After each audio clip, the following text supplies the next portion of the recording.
Salam dostlar, Səsli Fikirlər podkastımızın birinci bölümünə xoş gəlmisiniz. Bugün mövzumuz sevgi nədir olacaq.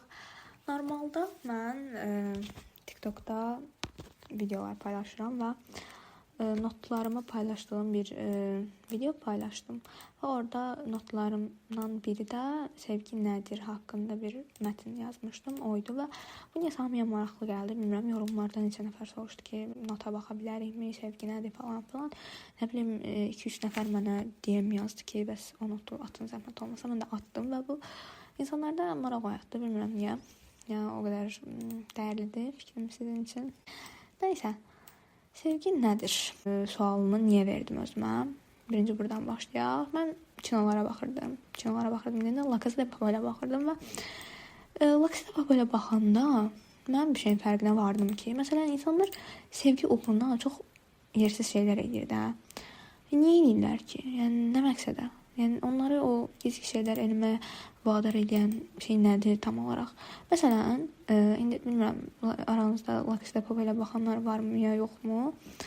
Məsələn, professor var və müfəttiş var. Məsələn, professor da operasyon başında müfəttişə aşiq olur və operasyonu riskə atacaq bəzi şeylər edir. Sırf aşiq edənə və müfəttiş də professora aşiq olur. Sonra sırf müfəttişə aşiq olub deyənə gül kimi həyatı var da, yəni işləyir, ailəsi, qızı var, nə bilim maması var falan. Yəni işini, ailəsini təhlükəyə atacaq işlərə girişir sırf sevdiyinə görə, sırf sevgiyə görə də. Yəni nə bilim, yəni bilmirəm. Yəni məsələn onlar nə bilirlər ki, onların arasındakı sevgi əsl sevgidir və onların uğruna, həmin sevgi uğruna bu boyda həyatlarını riskə atmalıq işlər gördülər. Məsələn, bəzi, yəni tək bu kinodan da söhbət getmir. Məsələn, bir çox kinoda görürük də, və yaxud da elə tək kinoda yox, real həyatda da görürük. Məsələn, bəzi qızlar var, sırf sevdiyinə görə ailəsindən vaz keçirlər, gedib oğlana qaçırlar. Nə bilim, bəzi oğlanlar dəli şeylər edirlər falan. Yəni mən maraqlı oldu ki, yəni bunu eləməyə onları vadar edən şey nədir? Düz bunun cavabını tapmamışam. Sadəcə sonra öz-özümə sual verdim ki, bəs bizi birini sevməyə vadar edən şey nədir? Məsələn, deyirsiniz xoşbəxt olmaq, amma ki, məsələn biz dostlarımızla da xoşbəxt oluruq. Məncə yəni dost ortamı olan biri də dostlarla gəlib oturanda da xoşbəxt olur. Lap dost ortamında olmasa, ailə ortamında, məsələn, əgər normal valideynlərim varsa, indi inanmıram, çoxdan da yoxdur məncə. Amma yenə də indi normal ailəm varsa, və yaxud da anan, və yaxud da atanla aran yaxşıdırsa, bu səni xoşbəxt edə bilər. Və yaxud da nə bilim, mən tək də xoşbəxt ola bilərsən. Yəni mən həyatımda biri olmasa da sən xoşbəxt ola bilərsən ki, belə də insanlar çoxdur. Mən tək olanda da xoşbəxt oluram. Hər nəysə, yəni bizi bir insanı həyatımıza almağa vadar edən şey nədir? Yəni biz bir insana oturduğumuz yerdə məsələn niyə bir insanla sevgili oluruq? Niyə bir insanı həyatımıza alırıq? Yəni buna səbəb nədir? Bunun biraz cavabını tapmışam. Bunu açıqlayacağam sizə. Deməli, bir dənə podkastda qulaq asmışdım. Mutluluq və haz deyə bir podkast idi, səhv eləmirəmsə. Deyir ki, bəs nədir onun adı? Mutluluq və haz mutluluğun pik səviyyəsidir. Məsələn, siz gedirsiniz məsələn hardasa oturursunuz kafedə, kofe içirsiniz də tutalım ki və xoşbəxt olursunuz. Və o xoşbəxtliyin məsələn içdiyiniz an xoşbəxtlik artır, yəni dopamininiz artır və həzz alırsınız o kafedən. Sonra o həzz prosesi bitir, xoşbəxtlik prosesi də bitir və siz yeni xoşbəxt olmaq üçün yeni şeylər axtarmağa başlayırsınız da. Başa düşdünüz? Yəni insan daima həyatda xoşbəxt olacağı nəsə axtarır həyata tutunmaq üçün. Yəni axtarmasa belə, yəni bunu qəbul eləməsək də belə, indi deyəsiniz ki, yox mən heç şey axtarmıram falan, yəni hamı eləyir yəni. Özümlə danışmır, heç özüm bilmirəm, nəysə. Hər nəysə də, yəni insanlar daim xoşbəxt olmağı nəsə axtarır. Və sonra mən danışırdım. Sonra bir dənə dostumla danışırdım. O dostum mənə dedi ki, sevgi deyilən şey yoxdur. Sevgi deyilən şey bizim insanlardan gözlədiyimiz qayğıdır. Yəni biz qayğıya, insanların bizə göstərdiyi qayğını sevirik. Yəni sevgi deyilən şey yoxdur da, yəni qısaca belə bir şey dedi. Prosta ki biz qayğını dostlarımızdan da alırıq, ailəmizdən də alırıq. Məsələn, xəstələnəndə ailəmiz bizə baxır. Yəni, o qayğını biz sevgimizdən yox, ailəmizdən alırıq. Ya da nə bilim, məsələn, ayrıldınız, tutalım ki, sevgilinizdən və gerisi dostunuzdan dərdləşirsiniz. Yəni, qayğımıza belə baxanda dostumuz qalır, yəni sevgilimiz qalmır. Yəni ki, bu qayğı məsələsi də məncə bir o qədər düz deyil. Yəni, bir yerdə düzdür, amma tam düz deyil də indi. Sonra nə var idi? Sonra. Hə, bir də hüzur var. Hüzur insanlar bilmirəm, həyatlarında hüzur axtarır. Məsələn, mən üçün insanlar həyatında hüzur axtarmırlar. Hüzurun gəlib onları tapmasını gözləyirlər. Mənim fikrimcə hüzur bütün bu dediyim xoşbəxtliyi falan, yəni hamısı boş şeydir. İnsan həyatında hüzur olandan sonra hər şey boşdur. Bunu da dedim. Bunların bu arada bir bunlar deməyimdə məqsəd var da, yəni sonunda hamısını birləşdirəcəm. Bir də bu sevgililik falan filandır. Bura biraz sosial medianın və ətrafımızın və bu gündəmimizin dəyişməsinin biraz təsiri var. Biraz yox, çox təsiri var. Yəni əsas elə məncə təməldə ən böyük təsir bu sosial media və ətrafımızın deməyim də günümüzün dəyişməsindədir məncə səbəb. Yəni niyə desəz, məsələn, əvvəllər yəni, sevgili olmaq deyə bir proses yox idi. İnsanlar necə evlənirdilər? Görücü usulü, kimsə kiməsə məsləhət görürdü. Sən də razılaşırdın, sonra da gedirdin, evlənirdin. Yəni tanış olurdun, evlənirdin. Nişan qoyulurdu, tanış olurdun, evlənirdin. Yəni orada bir sevgililik prosesi kimi bir şey yox idi. Yəni sonradan bu dəvəmində sevgili olmaq falan da belə romantika ay falan bəsməkan. Yəni sonradan nə bilim sosial mediada hamı öz sevgisindən. Məsələn bugün kimsə bəzən dostlarımdan eşidirəm ki, daha doğrusu ərgən vaxtlarında daha çox eşidirdim. Məsələn görürlər ki, indiki ərgənlər, hətta ərgənləri boş verdim, indiki uşaqlar belə başlayıblar bir-birinə sevgili olmalı. Nə olur? Hələ sən təzə özüvə gəlirsən, hələ təzə dünyanı başa düşməmsən, dünyanı sən nə ara sevgili, nə sevgili sevdasıdır mənə çatmır da. Uşaqlar sevgili şey deyirlər. Məsələn, görürlər ki, hamının sevgisi var. O gün deməli rayona getmişik də. Nəsə rayonda da ev tutub qalırıq. Anamın iş yoldaşlarının qızları falan nəsə belə gəlib. Nəsə bir dənə 2 dənə də balaca qız var. Nəsə mən girdim bir dənə boş otağa, səssizlik olsun deyənə. Bir dənə də 2 dənə balaca qız gəldi ki, burada oynaya bilərik. Dedim, oynayın. Sonra başladılar söhbət eləməyə. Sonra nəsə telefonda nəsə baxırdılar. Nəsə date'lə əlaqəli şey oldu. Bir qız o bir qızdan soruşdu ki, sənin date'in var. Mən belə baxdım, bu nə danışır da, nə date, nə date nədir? O dedi ki, date nədir ki? Bilməsən yaxşıdır. Bizim sinifdə hamının date var. Başa düşmədim. Necə, sən neçə yaşındasan ki, sənin sinifdəki hamının da date var, yəni o nə deməkdir? Yəni belə şok oldum da, yəni uşaqsan da, yəni nə bilim. Sən indi o qız biraz keçsin, başlayacaq ki, mənim hamının ətrafında sevgilisi var, nə bilim, sevgililərim, mən əksik qaldım falan. Gedib çox əlaqəsiz bir insandan sevgili olacaq sırf ona görə. Və həqiqətən də bunu eləyən bir dostum da olub, padruqam olub. Sırf buna görə biraz keçəcək, çox əlaqəsiz bir insandan sırf sevgilim var deyə bilsin deyə gedəcək çox əlaqəsiz bir insandan sevgili olacaq. Ki bunu eləyən dostum olub həqiqətən də. Görüb ki, məsələn, bütün padruqaların sevgilisi var. Gündəmdən əksik qalmamaq üçün gedib bu da sevgili eləyib. Ay bacım, nə alaka, niyə belə şey uğraşırsınız? Mən öz ərgənliyimi nəzərdə desəm, nümunə göstərsəm, məsələn, mən öz ərgənliyimdə sevgi mənə çox mənasız gəlirdi. Yəni, mən belə fikirləşirdim ki, sevgili çox mənasızdır. Niyə? Çünki məsələn, sevgili olursan, bir yerdən sonra ayrılırsan. Yəni, bilmirsən, o insan sənin həyatında qalıcı deyil. Necə də, yəni, biraz keçir sonra ayrılırsan. Yəni, sevgili mənə çox mənasız gəlirdi. Ondan sonra dost ol, normal əlaqən olsun da, yəni bir insan sevmək falan, yəni sevmək deyil də sevgili olmaq fikri mənə çox mənasız gəlirdi. Hər nəysə, sonra indi olan oldu. Hər nəysə, nə danışırdım? Hadi neyse, indi gündəmimizin də bu sevgililiyə çox şey var, təsiri var. İndi biz həyatımıza niyə bir sevgili alırıq? Niyə sevgili almaq ehtiyacı duyuruq? Yəni məsələn dediyim kimi biz dostlarımızdan da xoşbəxt oluruq, ailəmizdən də xoşbəxt oluruq. Amma bizi o sevgili həyatımıza birini almağa vadar edən səbəb nədir? Bunu deyəcəm sizə.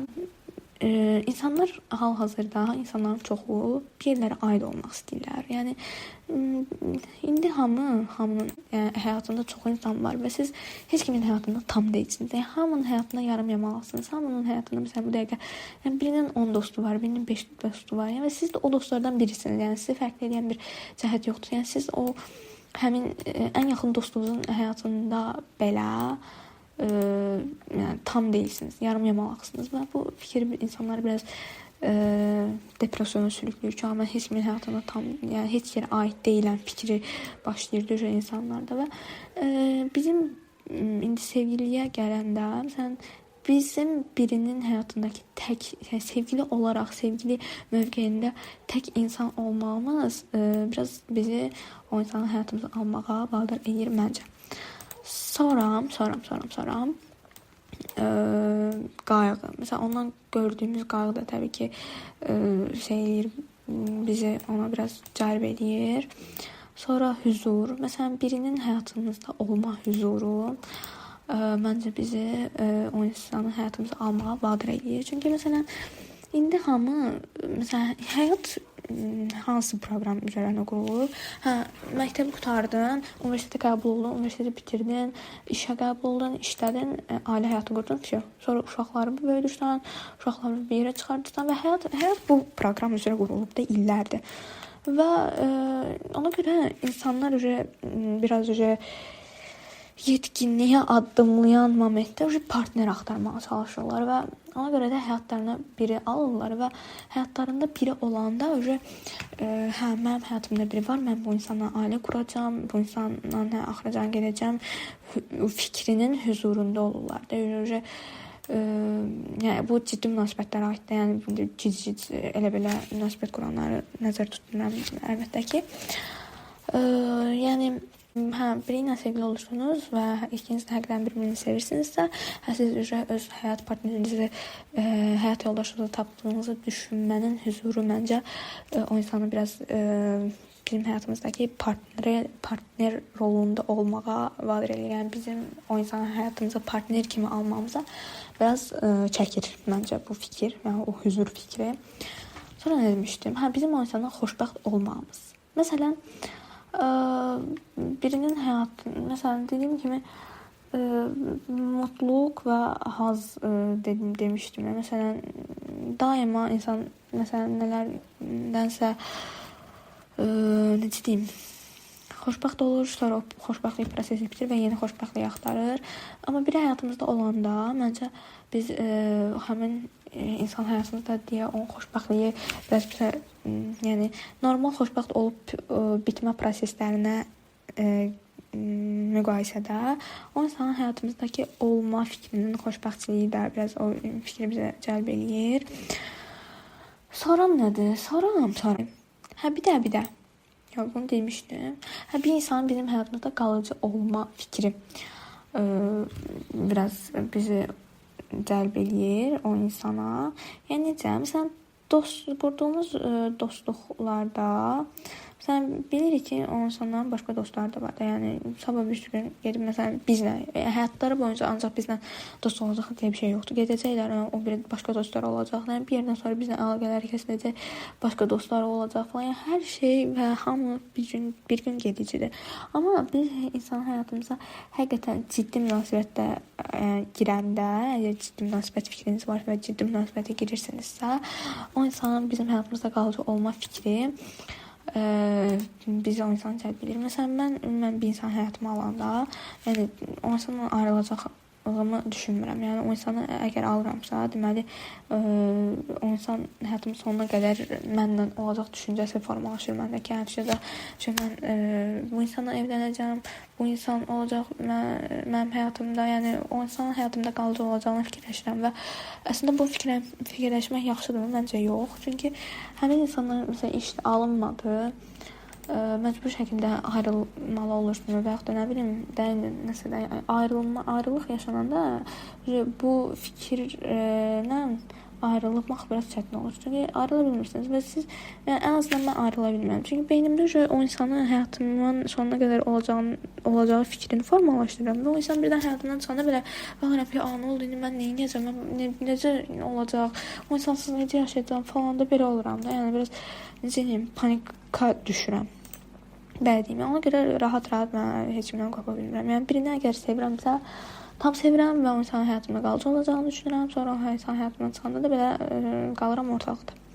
Hər nəysə. Sonra indi deyərsiniz ki, bunların hamısı yenə də yəni sevgində dostumuzdan ola bilərik, qayğında, nə bilim, bir dostumuz da bizim həyatımızda qalıcı ola bilər, falan filan. Yəni yenə də bu hamısı partner olmağa bir cavab deyil. Bir də ən son nöqtə, o sırf həqiqətən partner olacaq, yəni o insan həyatımızda partner eləyəcək nöqtə insanların bioloji mi deyim? Hətta bioloji istəklərinə gəlib çıxır. Yəni insanların proqramı nəsil artırmaq üzrə qurulub. Yəni ta nə bilim əzdadlarımız deyim, yəni çox keçmiş zamanlardan insanlar beşini nə uğruna yaşayıblar? Həyatda qalmaq və nəsillərini artırmaq. Yəni insan beyni belə proqramlaşıb. Yəni indi biz modern həyata keçmişik, belə şeylər düşünmür insanlar falan demir. Yəni insanların içgüdüsel olaraq doğaları belədir. Yəni biz belə evrimləşmişik də, yəni başa düşürsünüz. Yəni içsel olaraq biz nəslimizi artırmaq üzrə proqramlanıb bizim DNA'larımız. Və bir insanı həyatımıza alanda o insana istər-istəməz bir tensel çəkim olur deyək də, yəni necə deyim, yəni biraz ayıb söhbətlərə girir. Mən belə söhbətlər eləməyi çox xoşlamıram, amma ki, yəni olan budur da, yəni nəsə də, yəni biz başa düşdünüz də məni, yəni o biz o insan həyatımızda həqiqətən partner eləyəcək son nöqtə olur. Yəni siz gedib dostunuzla nəsil artırası deyilsiniz. Yaxud da heç nəsil artırmayın. Məsələn, bəzi partnerlər var ki, uşaq istəmir. Nəsə də tənsel çəkim o insanın bizim həyatımızda partner eləyir. Başa düşdünüz? Başqa söhbətlərə girməyə ehtiyac yoxdur. Siz başa düşdünüz. Nəsə ki, belə. Sevgi nədir? Sevgi bir insanın bizim həyatımızda bir dəqiqə, bu fikri tam beynimdə formalaşdırım və o boyda bu boyda danışdığımı bir cümləyə sığışdırmaya çalışacağam. Mən bir cümlə ilə bitirməyi düşünürdüm, amma ki mənim yadıma başqa şeylər düşdü və bunlar da əlbəttə ki deməliyəm sizə. Deməliyəm. Bizim bu sevgi dediyimiz şeydə belə bir şey də var ki, insanlar tərəfindən məsələn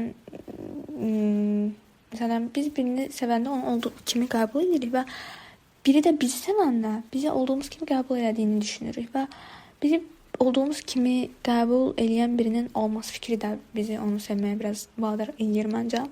Bu da səbəblərdən biridir. Sonra məsələn çətin vaxtlarımızda, xoşbəxt vaxtlarımızda birinin həqiqətən bizim yanımızda olması və bu fikrin təməli yenə də gedib bizim birinin həyatına tam aid olmaq hissinə gedib çıxır. Məsələn siz sevinəndə də, pis olanda da məsələn gedib dostluğunuza da deyə bilərsiniz. Amma dediyim kimi dostluğunun da öz həyatı var, öz problemləri var. Necə deyim, başqa dostlar da var, başqa dinləməli olduğu dostlar da var. Yəni siz o dostluğunuzun həyatındakı tək insan deyilsiniz və deyim, bəzən insan heç gedib dostuna belə danışa bilmir. Məsələn, həyatında partneri olanda ona gedib bölüşmək həm insan xoşbəxt edir, həm insanı çox rahatladır, həm nə bilim, yəni məncə bir partnerlə dərdini, sevincini bölüşməklə bir dostunla sevincini, kədərini bölüşmək eyni şey deyil. Yəni bir partnerə danışılanda o daha belə dəyərli olur. Zaten bir partner olanda, yəni siz o insanla tek partner olmursunuz, həm də o insanla dost olmaq məcburiyyətində olursunuz. Çünki bir partner nə deməkdir? Siz həyatınızı o insandan bölürsünüz. Bu arada fikirlərdən biri də budur. Və həyatınızı böldüyünüz bir insanla siz daima romantika içində ola bilmərsiniz. Yəni siz nə bilim hobilərinizi bölüşmürsünüz. Yəni ortaq aktivitelər eləməyə çalışırsınız. Nə bilim dostca, nə bilim öz dərdinizi, kədərinizi bir-birinizdən bölüşürsünüz. Nə bilim öz problemlərinizi, nə bilim. Sonra da yəni bir partnerlə siz hər dəfə romantika içində olmuşsunuz. Onunla həm də dost olursunuz və həm dostluğu, həm də sevgini tapdığınız insan sizin partneriniz olur.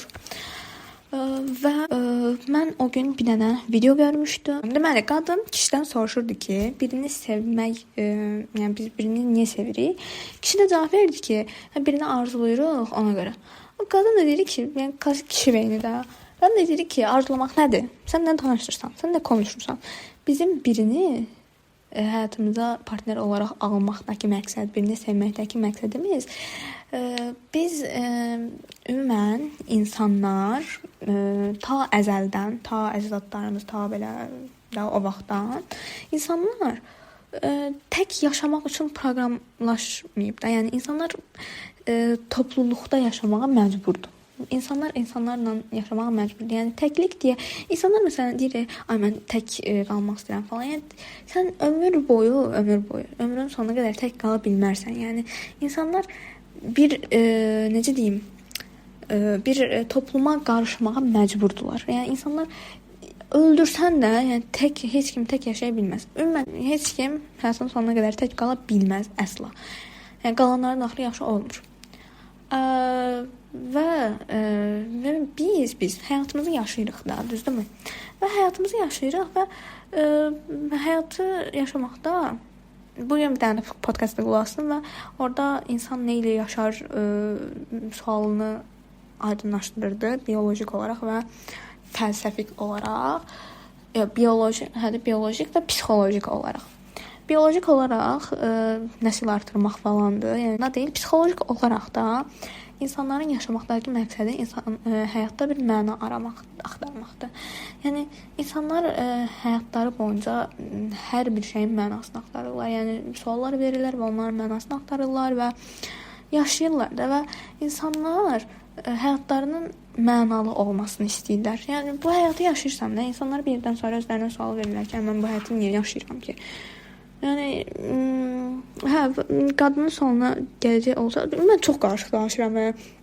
Nəsə qadının sualına gələcək olsa, sualın cavabı odur ki, insanın həyatına bir partner almaqdakı məqsədi, bir insanı yəni partner olaraq həyatımıza almaqdakı əsas məqsəd həyatımıza şahid olacaq birinə ehtiyac duymağımızdır. Yəni biz bu həyatı yaşayırıq. Buna heç kim şahid olmayacaqsa, yəni bizim bu həyatdakı rolumuz nədir? Okay, yaşadın, getdin, öldün. Amma heç kim sənin nə yaşadığını bilməyəcək. Sən kimsən, nəçisən, sən əsas hisslərin nədir? Sən əsl beynində nələr düşünürsən? Bunları heç kim bilməyəcək. Amma partnerin olanda, sən bir partnerlə həyatı bölüşəndə İstər-istəməz sən onun həyatına şahid deyilirsən. O da sənin həyatına şahid deyilir və sənin həyatın biraz mənalı olur da. Yəni insan yaşama tutunacaq bir məna tapır az da olsa. Nəsə ki belə. Sevgi çox şeydir, çox qarışıq bir şeydir. Mən də, beynim də çox qarışıq varlıqlarıq. Ona görə bu podkast biraz çox qarışıq olmuş ola bilər. Amma əgər bu podkastı kimsə dinləyirsə və bura qədər dinləyibsə, sizi çox sevirəm. Bura qədər dinləyən insanları, bu qədər qarışıq beyni səbrlə dinləmişsinizsə, mənim ürəyimsiz, canımsız, ciyərimsiz. Nəysə, deyəcəklərim bu qədərdir. Mən ümidvaram ki, günün birində bu bütün fikirlərimi cəmləyərək bir normal bir podcast ortaya çıxarda bilərəm ya da bir tekst ortaya çıxarda bilərəm. Ümidvaram ki, yaxşı olarsınız. Həyatınızda hər zaman sevilərsiniz, əsl sevgini taparsınız və çox xoşbəxt olarsınız. Ümumən insanların hər biri pisdir, yaxşıdır. Xoşbəxt olmaq layiq insanlarıq. Xoşbəxt olmağa layiq varlıqlardır hər bir insan. Düzdür, bəzilər haqq etmir, amma nəysə də indi. Siz də xoşbəxt olun. Hamı xoşbəxt olsun. Bütün insanlar xoşbəxt olsun. Nəysə, sizi çox sevirəm. Sağ olun, salamat qalın. Gecəniz xeyrə.